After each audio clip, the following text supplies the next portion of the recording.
My name is Diane Dunlevey and I am Vice Chair for the Asian Fire Service Association. So there are two Vice Chairs currently, myself and Dal.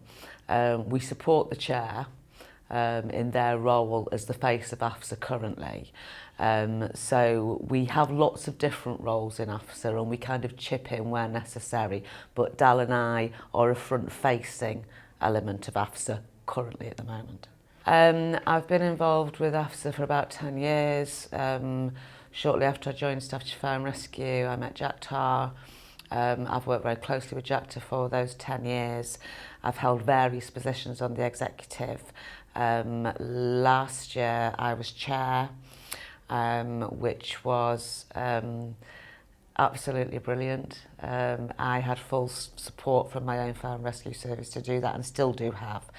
I also was the author of Smoke and Mirrors, a document that AFSA commissioned to look at where fire and rescue services were currently in the equality, diversity and inclusion agenda. Currently, the document was submitted to the Home Office last spring. The Home Office made some observations and suggestions to myself and the other author, Roger Klein. Roger and I discussed that with the Home Office. We made the edits where we saw applicable. Some of them we didn't agree with. That's gone back to the Home Office, and Jim Fitzpatrick MP has offered to launch that within the House of Commons, and yesterday the MP for Slough also said he would support that launch. So currently the document is with the typesetters and the designers. What AFSA has given me is access. I have access, as well as my own service, and I don't want to leave that out. I am in a privileged position in a fire and rescue service as an E&D professional, in that I do have autonomy within my service, but I also have that autonomy within AFSA, and I am allowed, if you like, to explore the issues that I think are relevant to AFSA and the Fire and Rescue Service nationally, and I'm entrusted to do that, and that is very empowering, that sort of trust from my own service and from AFSA. Jack Tarr himself is a door opener, so where you might have limited access, Jack Tarr Singh opens doors, and those doors, once they're opened by Jack, remain open. There is a lot of credibility in AFSA, and I am very proud to have done Smoke and Mirrors under an AFSA badge. AFSA's subscription fee is low compared to other organisations where you are a subscriber. And the other major difference with AFSA is that you get more than your money's worth. I would suggest that AFSA gives to fire and rescue services, so we don't have their badge on some of our literature. We are, whereas in some respects I think that we might have badges and we're doing another organisation's advertising for them. That's not the case with AFSA. It's incredibly valuable to be in this network, and I think it's unprecedented.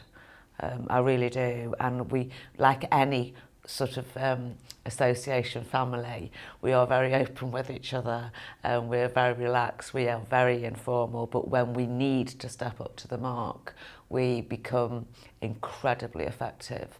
So in terms of access to the National Fire Chiefs Council, the Home Office, the Fire Service College, other fire and rescue services, if you are a member of AFSA, you have that access.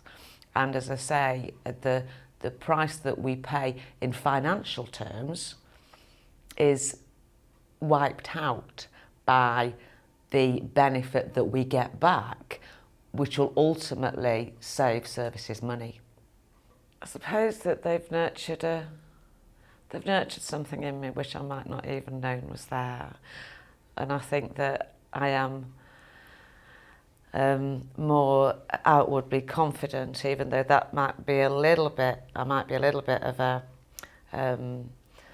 nonsense, because really I'm not confident at all, but AFSA has given me an ability to at least appear like I'm confident, and I think that nobody else has ever done that for me.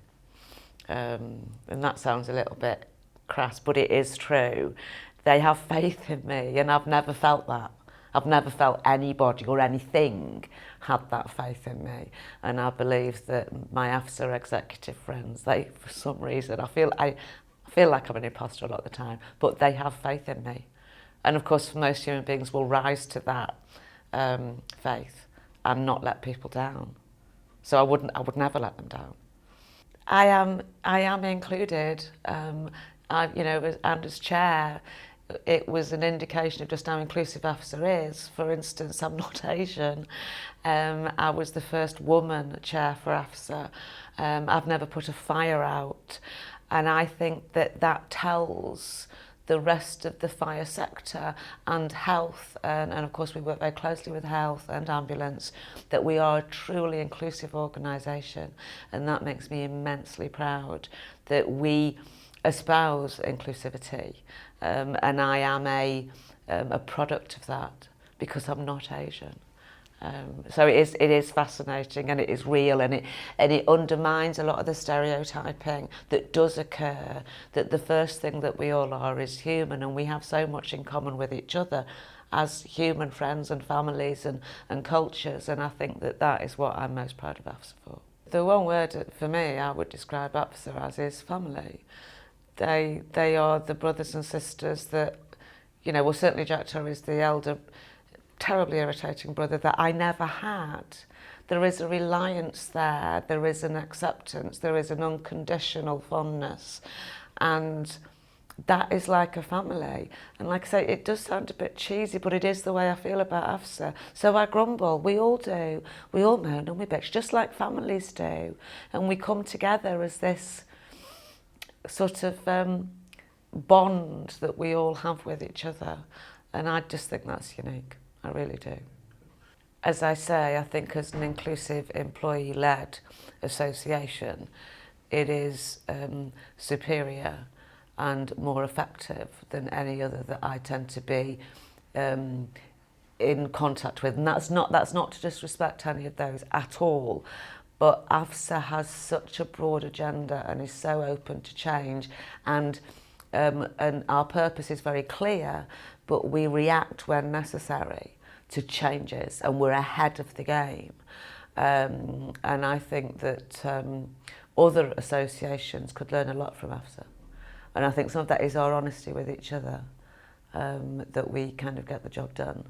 And if we fail sometimes, which we do, we will put our hands up to that. So I think that's what AFSA can offer the rest of the sector when it comes to associations, that we're not a one-trick pony.